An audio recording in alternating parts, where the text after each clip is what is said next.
এখন বিভূতিভূষণ বন্দ্যোপাধ্যায়ের ছোট গল্প মশলা ভূত।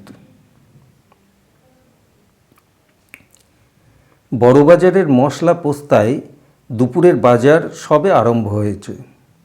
হাজারি বিশ্বাস প্রকাণ্ড ভুঁড়িটি নিয়ে দিব্যি আরামে তার মশলার দোকানে বসে আছে।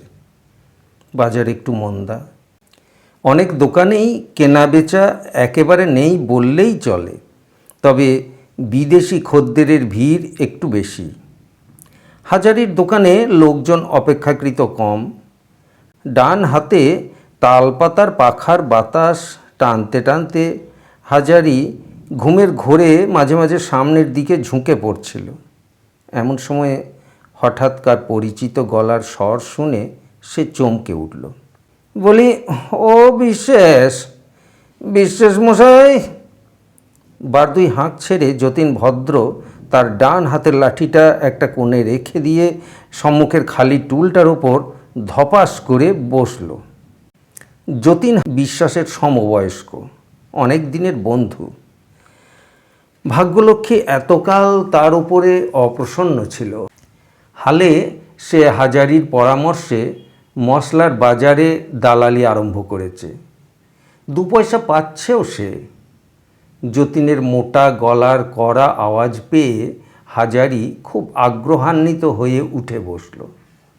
হাজারি বিলক্ষণ জানত যে যতীন যখনই আসে কোনো একটা দাও বিষয়ে পাকাপাকি খবর না নিয়ে সে আসে না, তাই সে যতীনকে খুব খাতির করে।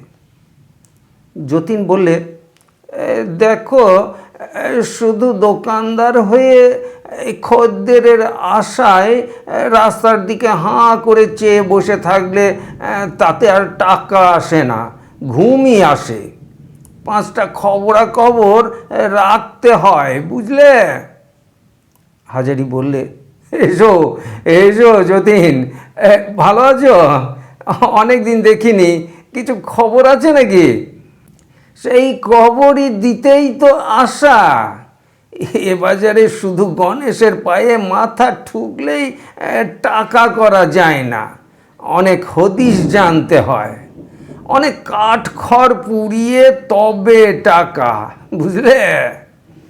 এখন কি দেবে বলো? জানোই তো যতীন ভদ্র বকে একটু বেশি, কিন্তু খবর যা আনে তা একদম পাক্কা। যাক, এখন আসল কথা তোমায় যা বলি, বেশ মন দিয়ে শোনো। যতীন অতঃপর হাজারিকে কাছে বসিয়ে চুপি চুপি তার কথাটি বলে গেল। যতীনের কথায় টাকার গন্ধ পেয়ে হাজারি কান খাড়া করে এমনি একাগ্রভাবে শুনে যেতে লাগলো যে সত্যনারায়ণের পাঁচালিও লোকে অতটা মন দিয়ে শোনে না। ব্যাপারটি এই, গ্রেহাম ট্রেডিং কোম্পানির একটা মস্ত মালজাহাজ SS রেঙ্গুন ডাচ ইস্ট ইন্ডিজের কোনো এক বন্দর থেকে প্রচুর মাল নিয়ে কলকাতায় আসছিল। যত রকম মাল বোঝাই ছিল তার মধ্যে মশলার বস্তাই সবচেয়ে বেশি। লঙ্কা, হলুদ, জিরে, তেজপাতা প্রভৃতি কত রকমের মশলা। প্রতি বস্তাটি ওজনে 2.5 মণের কম নয়। এরকম শত শত বস্তার গাদায় জাহাজখানা আগা গোড়া ঠাসা। সেই মাল জাহাজখানি গঙ্গার ভেতরে ঢুকতেই ঘন কুয়াশার মধ্যে শেষ রাত্রির ভাঁটার মুখে গঙ্গার চোরাবালির চড়াই ধাক্কা খেয়ে ডুবে যায়। জাহাজ যখন সবে ডায়মন্ড হারবার পেরিয়ে গঙ্গায় এসেছে তখন এই ব্যাপার। সারেং শত চেষ্টা করেও কিছুতে সামাল দিতে পারলে না। জাহাজডুবির সঙ্গে কতক লোকও জলে ডুবে মারা যায়। জাহাজের কতক মাল নষ্ট হয়ে যায়, আর বাদবাকি মাল সব গঙ্গার জলে ভাসতে থাকে। মশলার বস্তাগুলো প্রায়ই ডোবেনি, বিশেষ ক্ষতিও হয়নি। দূর থেকে ওই মশলা বস্তার গাদাগুলো ভেসে যেতে দেখে পোর্ট কমিশনারের লোকেরা সেসব তুলে পাড়ে টেনে নেয়। কাল 8:30টার সময় নিলাম ডেকে সেই বস্তাবন্দি মশলাগুলো বিক্রি করা হবে। এই ধরিবাজ হাজারি বিশ্বাস এই যতীনের কথাবার্তা শুনে চট করে সব বুঝে নিলে। কত লোককে চড়িয়ে কত পাকা ধানে মই দিয়ে তবে সে আজ এত টাকার মালিক। কথাবার্তা তখনই সব ঠিক হয়ে গেল। যাবার সময় যতীন আবার হাজারিকে বেশ করে মনে করিয়ে দিয়ে বললে, দেখো ভায়া, টাকা যদি পিটতে চাও তবে এ সুযোগ কিছুতেই ছাড়া নয়। জলের দামে মাল বিকিয়ে যাচ্ছে। কাল সকাল 8:30টায় নিলেম, আমি 7টার সময়েই এসে তোমাদের সঙ্গে দেখা করব। পরদিন হাজারি যতীনকে নিয়ে যথাসময়ে খিদিরপুরের দিকে রওনা হয়ে গেল। নিলামের জায়গায় পৌঁছতে আর বেশি দেরি নেই। দূর থেকে কলরব শোনা যাচ্ছে। যতীন আগে আগে চলেছে, হাজারি পেছনে পেছনে ছুটছে। এত বড় সস্তার কিস্তিটা ফসকে না যায়। হাজারি যতীনকে বরাবর নিলামের কাছে বস্তাগুলো গুনতি করতে পাঠিয়ে দিয়েই নিজে শটান এক দৌড়ে সাহেবের কাছে গিয়ে মস্ত বড় এক সেলাম করলেন। সাহেবের সঙ্গে 2 মিনিট ফিসফাস করে কি কথাবার্তা বলে হাজারি ঊর্ধ্বশ্বাসে ছুটে এসে নিলামের ডাক বন্ধ করে দিলে। যতীন বললে, কি খবর ভায়া, সুবিধে করতে পেরেছো তো? হাজারি খুব ব্যস্ত সমস্তভাবে বললে, পরে বলবো, কাজ হাসিল। এখন কত বস্তা গুনলে বলো দেখি? 100 বস্তা গোনা হয়ে গেছে। বাস্তবিক উঁচু উঁচু গাদা করা মশলার বস্তাগুলোর দিকে চেয়ে হাজারির চোখ জুড়িয়ে গেল। সে যেদিকেই তাকায় দেখে যে অগুন্তি বস্তা সারবন্দি থামের মতো রাস্তা জুড়ে দাঁড়িয়ে আছে। উফ, এমন দাও জীবনে কারো ভাগ্যে একবার বই 2বার আসে না। এখন মশলা পোস্তায় কোনো রকমে তার গুদমে এগুলো চালান দিতে পারলে হাঁপ ছেড়ে বাঁচে। আর দেরি নয়, হাজারি যতীনকে তাড়া দিয়ে ডেকে বললে, হে ভায়া, এই শুভ কাজে আর বিলম্ব কেন? এখন লরি ডেকে তাড়াতাড়ি মাল বোঝাই করে পোস্তায় চালান দিয়ে দাও, আমি ততক্ষণ এগিয়ে যাই। একেবারে সব মাল লরিতে ধরল না। দ্বিতীয় ক্ষেপ বস্তা চাপিয়ে যতীন যখন পোস্তায় ফিরে গেল তখনও বিকেল আছে। সে এসে দেখে সবই অব্যবস্থা। রাশিকৃত বস্তার গাদা হাজারির দোকানের সামনে ফুটপাতে গড়াগড়ি যাচ্ছে। মাত্র 3টি লোক এতগুলো মাল তোলবার জন্য লাগানো হয়েছে। চতুর্দিকে লোকের মহাভিড়, হই হই ব্যাপার। এদিকে পুলিশ তাড়া দিচ্ছে, জলদি মাল উঠাও। হাজারি কেবল চেঁচাচ্ছে। সে যেন কিছুই গোছগাছ করে উঠতে পারছে না। কাণ্ড কারখানা দেখে যতীন নিজেই কোমর বেঁধে লেগে গেল। প্রাণান্ত পরিশ্রমের পর সন্ধ্যার পূর্বেই সব মাল তোলা হয়ে গেল। বস্তাগুলি পাশাপাশি সাজিয়ে দেখা গেল ঘরে আর কুলোয় না। তখন বস্তার উপর বস্তা চাপিয়ে দিয়ে কড়িকাঠ পর্যন্ত মাল ঠাসা হলো। গম্বুজের মতো এক একটা ফুলো ফুলো বস্তা, আর বস্তাগুলো উঁচুও কি কম। এইভাবে বস্তা ভরাট করে মাথার ঘাম পায়ে ফেলে যতীন আর হাজারি যখন বাড়ি ফিরল তখন রাত 10টা। সে রাত্রি গুদামে তালা লাগিয়ে দিয়ে প্রতিদিনের মতো হাজারির চাকর বাইরে শুয়ে রইল। শেষ রাত্রে মশলার গুদামে কি একটা শব্দ শুনতে পেয়ে আশেপাশের দোকানদারদের ঘুম ভেঙে গেল। তারা চোরের আশঙ্কা করে চাকরটাকে ডেকে তুললে। চাকরটা শশব্যস্ত হয়ে আলো জ্বেলে বেশ পরখ করে এদিক ওদিক দেখতে লাগলো। কিন্তু চোর ঘরে ঢুকলো কি করে? গুদামের দরজা তালা বন্ধ, স্পষ্টই দেখা যাচ্ছে। খানিক বাদে আবার দুমদুম শব্দ। সকলে কান খাড়া করে রইল। বেশ মনে হলো এবারকার শব্দটা যেন হাজারির মশলার গুদামের ভেতর থেকেই আসছে। অথচ ঘরের দৌড় জানলা বন্ধ, বাইরে থেকে মোটা তালা দেওয়া। কি আশ্চর্য! চোর ভেতরে যাবেই বা কী করে? আর চোর যদি না এলো তবে শব্দও বা করে কে? মাঝে মাঝে মনে হতে লাগলো ঘরের ভেতর থেকে ঠেলে বেরিয়ে আসবার জন্যে কারা যেন ভেতর দরজায় ধাক্কা মারছে। শেষ রাতের বাকি সময়টা এইভাবেই শব্দ শুনে কেটে গেল। আরও আশ্চর্য, ভোর হবার সঙ্গে সঙ্গেই গুদামঘর থেকে শব্দও আস্তে আস্তে মিলিয়ে গেল। সে রাত্রি এই পর্যন্ত।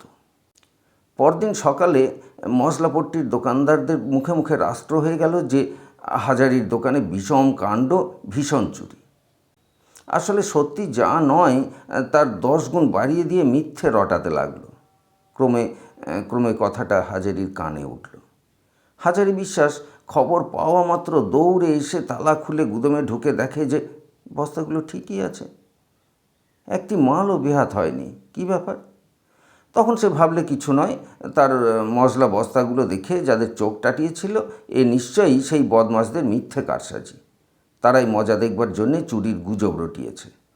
কিন্তু কিন্তু হরে চাকরটাও যে বললে ভীষণ শব্দ শোনা যাচ্ছিল। এই শব্দ রহস্যটা হাজারি কিছুতেই কিনারা করতে পারলে না। চোর যদি এসেই থাকবে তবে কিছু নিলেও না, উপরন্তু শব্দ করে জানান দিয়ে চলে গেল, এ কী ব্যাপার? তবে কি তাকে ভয় দেখাবার জন্যে রাত্রিবেলা দুর্বৃত্তেরা এই সব আয়োজন করেছে? 7-5 ভেবে হাজারি সেদিনকার মতো কথাটা চেপে গেল। ভাবলে আজ রাতে আর বাড়ি না গিয়ে নিজেই দোকান পাহারা দেবে। করলেও তাই। রাত্রে ঘুমোবার আগে হাজারি বেশ করে চাকরটাকে নিয়ে গুদমের উপর থেকে আরম্ভ করে নিচে পর্যন্ত পাতি পাতি করে প্রত্যেকটি বস্তার গাদা দেখতে লাগলো। তারপর ভেতর থেকে জানলাটা খুলে রেখে ঘরে তালা লাগিয়ে দিলে। তবে আজ একটা নয়, হবসের 4 লিভারের 2টো মস্ত ভারী তালা। হাজারি চাকরটাকে নিয়ে ঘরের সামনে শুয়ে নানা কথাবার্তার পর যখন ঘুমিয়ে পড়ল তখন রাত দুপুর। শেষ রাত্রের দিকে কি একটা শব্দ হতেই হাজারির ঘুম ভেঙে গেল। হরে চাকরটা আগেই একটা শব্দ শুনতে পেয়েছিল। গতরাত্রের ব্যাপারও তার বেশ মনে আছে, তাই সে নিজে আর কোনো কথা না বলে চুপ করেই পড়েছিল। কিন্তু খানিক বাদেই ও আবার কিসের শব্দ? ধপাস, ধূপ, দুম দুম দাম। ঘরের ভেতর বস্তায় বস্তায় কি বিষম ধস্তাধস্তি, যেন যেন দৈত্য দানবের লড়াই বেঁধেছে। হরি আর হাজারি তখন ধর্মর করে এক লাফে বিছানা ছেড়ে আলো জ্বালিয়ে দেখতে লাগলো তালা ঠিক আছে কি না। তালা দুটো ঠিকই আছে। হাজারি জানলার ফাঁকে চোখ লাগিয়ে দেখতে পেলে 2টো প্রকাণ্ড বস্তা ঘরের ভেতর থেকে দরজায় ঢুঁ মারছে। ভয়ে হাজারির চোখ দুটো ডাগর হয়ে উঠল। বস্তা জীবন্ত হয়ে উঠল নাকি? না না, সে চোখে ভুল দেখছে, না অনিদ্রা আর দুর্ভাবনায় তার মাথার ঠিক নেই। হাজারি ভয়ে ভয়ে খানিকটা চোখ বুজে রইল। হাজারি চোখ যখন খুললে তখন ভোরের আলো জানলার গড়াত দিয়ে ঘরে স্পষ্ট দেখা দিয়েছে। সঙ্গে সঙ্গে শব্দ টব্দও সব থেমে গিয়েছে। হরে অমনি বলে উঠল, বাবু, সেদিনও দেখেছি ভোর হতেই শব্দ থেমে যায়। হাজারি আর দ্বিরুক্তি না করে তালা খুলে ঘরে ঢুকে দেখলে কোথাও কিছু নেই। মালপত্র ঠিকই আছে, তবে কালকের থেকে আজ তফাৎ এই যে বস্তাগুলো যেটি যে জায়গায় দাঁড় করানো ছিল সেটি ঠিক সেখানে নেই। প্রত্যেক বস্তাটি যেন সরে সরে তফাৎ হয়ে গেছে। একটা বস্তা আর একটার ঘাড়ে কাত হয়ে পড়েছে। বিশেষ করে পেছন দিকের কতগুলো বস্তা হান্ডুল বান্ডুল অবস্থায় পড়ে রয়েছে। হাজারি মহাভাবনায় পড়ে গেল। চোরই যদি হয় তবে শব্দের সৃষ্টিপাত কেন? আর চোর ঢোকেই বা কোথা থেকে, আর বেরিয়েই বা যায় কেমন করে? অসম্ভব। তবে কি জাহাজ ডুবির লোকগুলো ডুবে মরে ভূত হয়ে মশলা বস্তায় যে যার ঢুকে বসে আছে? লাটের মাল কিনে অবধি দুরাত্রি তো এইভাবে কাটল। আজ 3য় রাত্রি। হাজারির রোগ অসম্ভব বেড়ে গেছে। আজ সে মরিয়া হয়ে 2জন লোক নিয়ে সারা রাত্রি গুদামের বাইরে জেগে বসে রইল। হাতের কাছে যাকেই সে পাবে কিছুতেই আজ আর তাকে আস্ত রাখবে না। তার এই অভীষ্ট সিদ্ধি করার জন্যে দিনমানেই সে খুব ঘুমিয়ে নিয়েছে, পাছে রাত্রে ঘুমিয়ে পড়ে। টং টং টং টং। পাশের ঘরের ঘড়িতে 4টে বেজে গেল। হাজারির চোখের পাতা পড়ে না, সে ঠাই জেগে আছে। কোথাও কিছু নেই, কিন্তু হঠাৎ একই কাণ্ড। শত শত লোক একত্রে খুব দম দিয়ে নিঃশ্বাস টেনে ছেড়ে দিলে যেমন একটা ঝড়ের মতো সাঁই সাঁই করে শব্দ হয়, অবিকল তেমনি একটা শব্দ শোনা গেল। হাজারি আলো জ্বালিয়ে দিয়েই এক লাফে দাঁড়িয়ে উঠল। দরজার দোরগোড়ায় যে 2টো লোক শুয়েছিল হাজারি চট করে তাদের জাগিয়ে দিয়ে বললে, তোরা তোরা শিগগির ঘরের পেছনটায় দৌড়ে গিয়ে দেখ দেখি চোরেরা সেখানে কোনো সিঁধ কেটেছে নাকি। তারপর হাজারি গুদমের তালা খুলে ফেললে। কিসের সিঁধ আর কোথায় বা চোর? বস্তাগুলো যেন সব হাই ছেড়ে সার বন্দি হয়ে দাঁড়াতে লাগলো। হরের চাকরটা ভয়ের সুরে বললে, বাবু বাবু এদিকে চেয়ে দেখুন। হাজারি দু চোখ বিস্ফারিত করে চেয়ে বললে, হ্যাঁ হ্যাঁ, বলে কি, আমার মশলার বস্তাটা নাচছে। চাকর দুজন এই দৃশ্য দেখেই ভয়ে দিয়ে চম্পট। তখন এক অদ্ভুত কাণ্ড, বস্তাগুলো সব একটির পর একটি ঠক ঠক করে ঠিকরে রাস্তায় বেরিয়ে পড়ল। সৈন্ধব লবণের প্রকাণ্ড জাঁতরেল গোছের বস্তাটা তো সর্বাগ্রে বেরিয়ে পড়েই শটান গঙ্গার দিকে দিয়ে ছুট। অন্য বস্তাগুলো সব সারি দিয়ে ফুটপাতে দাঁড়িয়ে ধিনিক ধিনিক করে খানিকটা নিচে নিয়ে তারপর সামনে লাফিয়ে মার্চ করে স্ট্যান্ড রোডের ট্রামের রাস্তা ছাড়িয়ে চলতে লাগলো। নিলামে কেনা বস্তাগুলো দলের অগ্রণী হয়ে চলেছে, পেছনে পেছনে চলেছে সারবন্দি গুদমের অন্য অন্য বস্তা। এইভাবে হাজারির মশলার গুদম উজাড় হয়ে গেল। শেষ রাত্রি, আকাশে ভাসা ভাসা মেঘ, গঙ্গার জলে মেটে জ্যোৎস্না। হাজারি বিশ্বাস একা দাঁড়িয়ে, এ কি সত্যি না স্বপ্ন? নির্বাক হতবুদ্ধি হয়ে দাঁড়িয়ে সে ফ্যাল ফ্যাল করে চেয়ে দেখছে। লোক ডেকে চেঁচিয়ে উঠবে সে শক্তিও তার লুপ্ত। সারবন্দি মশলার বস্তাগুলো গঙ্গার ধারে পৌঁছলো এবং এবং গঙ্গার উঁচু বাঁধানো পোস্তার ওপর থেকে ধপাস ধপাস করে নিচে গঙ্গার জলে দিলে ডুব। এইভাবে পরপর সমস্ত বস্তা একে একে গঙ্গার জলে ঝাঁপিয়ে পড়তে লাগলো। এবারে আগে ডুবলো নিলামের বস্তাগুলো, তারপর গুদমের অন্য অন্য বস্তা। এক রাত্রির মধ্যে হাজারি বিলক্ষণ নিঃস্ব হয়ে গেল। এই ঘটনা শোনার পর হাজারির প্রতিবেশী দোকানদারেরা সকলেই বিজ্ঞের মতো ঘাড় নেড়ে এক বাক্যে বললে, আমরা অনেক আগেই জানতুম ভরা অমাবস্যায় জাহাজ ডুবি আর সেই লাটের মাল কিনলে কিপটে হাজারি বিশেষ। ভাগ্যিস বুদ্ধি করে আমরা ঘেঁষিনি, এ মাল কিনলে আমাদেরও কি রক্ষা থাকতো।